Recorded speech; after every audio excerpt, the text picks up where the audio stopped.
Hello boys and girls, welcome back. My name is Juhi Priya and I am your VARC expert. आज मैं एक बहुत interesting topic लेके आई हूँ which is on para completion. ये हमने बहुत दिन से नहीं किया and I thought of revising this because ये भी काफी वेटेज रखता है वीए के सेक्शन में।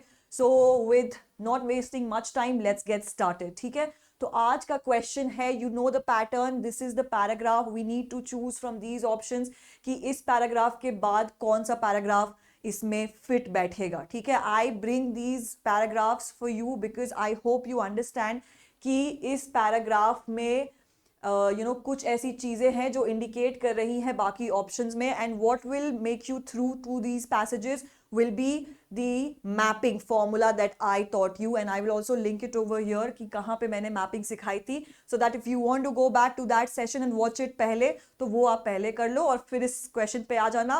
For you, please pause and see the question and see that if you can solve it or not by yourself, और अगर नहीं होता है तो मैं तो हूँ ही।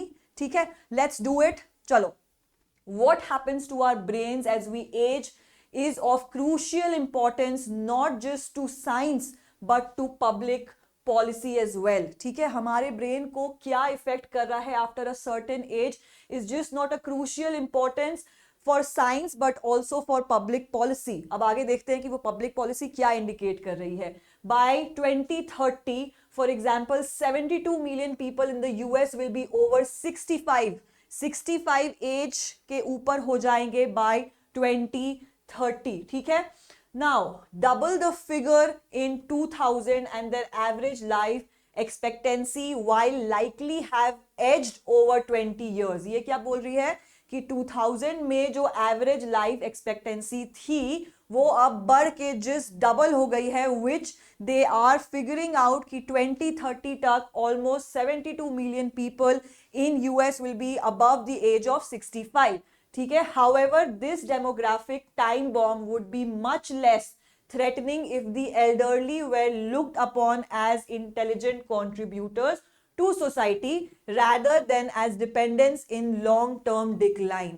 ये क्या बोल रही है कि ये एक्सपेक्टेंसी कम हो सकती थी अगर जो अभी के जनरेशन है वो वाइजली और इफेक्टिवली हमारे नेक्स्ट जनरेशन के लिए सोच रहे होते, लेकिन ऐसा कुछ नहीं हो रहा है। अभी की जो जनरेशन है या इससे पहले की जो जनरेशन थी वो खराब कर रही है हमारे एक्सट्रीम एनवायरनमेंट को, हमारी इमीडिएट एनवायरनमेंट को, बाय पोल्यूटिंग इट। हमने कितने जगहों पे पढ़ा है that the food that we are eating, the milk that we are consuming और our kids are consuming, the vegetables are pesticides, they are filled with pesticides, the food that we eat, that we consume are all plastic, are all made from different materials than the actual material। मतलब अभी organic food, organic milk, organic egg करके they are selling products, but do you think that those products are organic?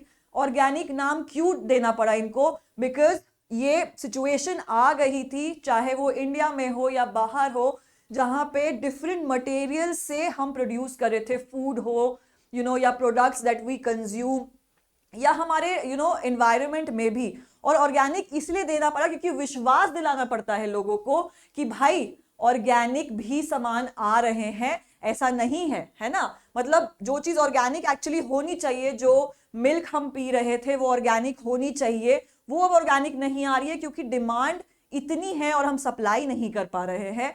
And you even think of the situation कि जहां पे ये time आ जाएगा जब demand और सप्लाई दोनों मिसमैच हो जाएंगे, हम पूरा ही नहीं कर पाएंगे, लेकिन किसी तरह भी कुछ भी दे के they are filling up that gap. और हमें लग रहा है कि हम ऑर्गेनिक फूड खा रहे हैं बड़े खुशी से, extra we are paying for that organic food, we are consuming it, but we still don't have any idea कि क्या चल रहा है इस जनरेशन में। What are we going to give our next generation? बहुत ज्ञान हो गया, चलो ठीक है, let's get on to the options. आपको समझ में आ गया? मैं इसीलिए समझा रही थी ताकि आपको एक फेयर आइडिया हो जाए what is this passage talking about. ये कह रहे हैं कि अगर अभी का जनरेशन इंडिपेंडेंटली और इंटेलिजेंट कॉन्ट्रीब्यूटर्स होते एनवायरनमेंट में तो शायद हमारा जनरेशन बच सकता था इन लॉन्ग टर्म डिक्लाइन से। ठीक है, now the idea that we get dumber as we grow older is just a myth according to brain research that will encourage anyone old enough to know better।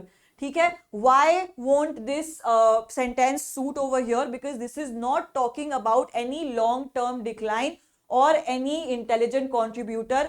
Nothing that we see a keyword that was mentioned over here. So this option can be eliminated for once because we have other options and we'll go on that options कि सबसे अच्छा option क्या match करेगा after reading this paragraph. ठीक है.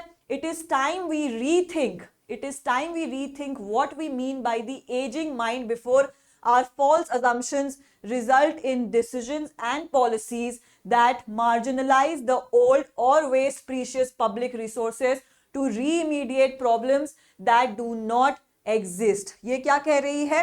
इसमें हमारे keywords हैं, अगर आप ध्यान दें. कहाँ है keywords? We need to rethink what we mean by aging. Aging का keyword है where we are coming from here, elderly. ठीक है. elderly से क्या हमें समझ में आ रहा है कि ये aging के बारे में बात कर रहा है. Of course we have one keyword, तो हम ऐसे मैप करते हैं. Please write a plus plus here because यहां से हमें keyword मिल रहा है. Before our false assumption. ठीक है. अब ये क्या हो रहा है यहां से? society rather than as dependent in long term decline. ये क्या हो रहा है यहाँ पे? It is talking about false assumption. ठीक है. हो सकता है जो मैंने बातें बताई हूं वो फॉल्स अजम्पशन हो. क्या कोई पुख्ता सबूत या एकदम सॉलिड हमारे पास वैल्यू या सॉलिड कोई एग्जैक्टली कुछ है हमारे पास जिससे हम ये प्रूफ कर सकते हैं कि ये सारे फैक्ट्स और फिगर्स जहां पे हम कह रहे हैं कि हमारे इमीडिएट इन्वायरमेंट को या जो कमिंग जनरेशन है उसको हम हार्म करेंगे, हम एक intelligent we are not being an intelligent contributor to the society. Yes, there is also a false assumption about this, so this comes from here. We can put a plus plus sign over here. Now, decisions and policies that marginalize the old or waste precious public resources to re-remediate problems that do not exist. ठीक है. क्या हम इस पे काम कर रहे हैं कि जो प्रॉब्लम्स है वो रीइमीडिएट नहीं हो in the future? Are we working on it? yes, we are working on it and this is stated over here. So I think this can be a possible answer for this, but for now we will park this. ठीक है. Let's go through other options. Many of the assumptions scientists currently make about cognitive decline are seriously flawed and for the most part formally invalid. ठीक है.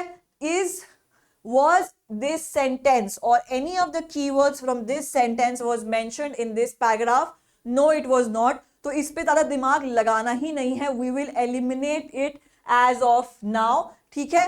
कोई भी keywords is not, यहाँ पे एक statement दिया गया है कि क्या cognitive decline are seriously flawed. तो यहाँ पे any such word cognitive decline नहीं mention किया गया है.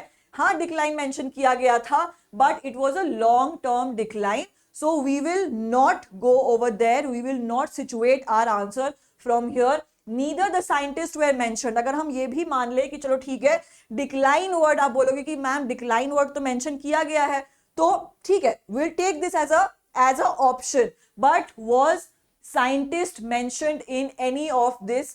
ठीक है, साइंस भी मेंशन किया गया था. आप पॉइंट्स उठा सकते हो, लेकिन हमें अभी मैप करके ये निकालना है कि सही आंसर क्या है और हमारे पास टाइम बहुत लिमिटेड है, तो हम किसी भी फालतू चीजों में टाइम वेस्ट नहीं करेंगे. We have to reach to that answer and we need to be quick. ठीक है. Now this is wrong. Now the fourth and the last option, using computer models to stimulate young and old brains, Ramskar and his colleagues found they could account for the decline in test scores simply by factoring in experience. ये तो बिल्कुल ही गलत है, इस पे मैं time waste नहीं कर रही. और मैं ये भी बता दूं कि यहाँ पे जो दिया हुआ है रामस्कार एंड हिज कलीग्स, तो अगर it was a comprehensive passage और इसमें कुछ और क्वेश्चंस दिया होता, इससे रिलेटेड कोई और फैक्ट्स दिए होते, तो हम जरूर इस पे रुक के काम करते. पर for now our answer is option B, where it is saying कि it is time that we rethink what we mean by the aging. इस सेंटेंस के बाद ये सेंटेंस पूरा का पूरा बैठता है, क्योंकि हमने मैप किया, हमने जाना कि इस सेंटेंस को कंप्लीट कौन सा ऑप्शन कर रहा है, ऑप्शन बी, और हमने वो वहां पे लगा दिया. ठीक है. आई होप जिन्होंने ट्राई किया होगा पॉज करके उनका ये सही आंसर आया होगा, और जिन्होंने ट्राई किया please right your answers down, और प्लीज बड़े सच्चे मन से लिख दीजिएगा कि हाँ मैम मेरा आंसर सही था, ताकि मुझे भी कुछ मोटिवेशन मिले कि मैं अच्छे से पढ़ा रही हूँ और आपको एक अच्छा टिप देके जा रही हूँ आज का, ठीक है। I hope you like this session ma'am, मैं आती रहूंगी ये सेशंस लेके, and I hope you are enjoying all of this. Thank you so much, एक लाइक जरूर कर देना, और please share this with your friend who is aspiring to be in IIMs or aspiring to be a CAT aspirant for next year as well. Thank you so much and have a very good evening.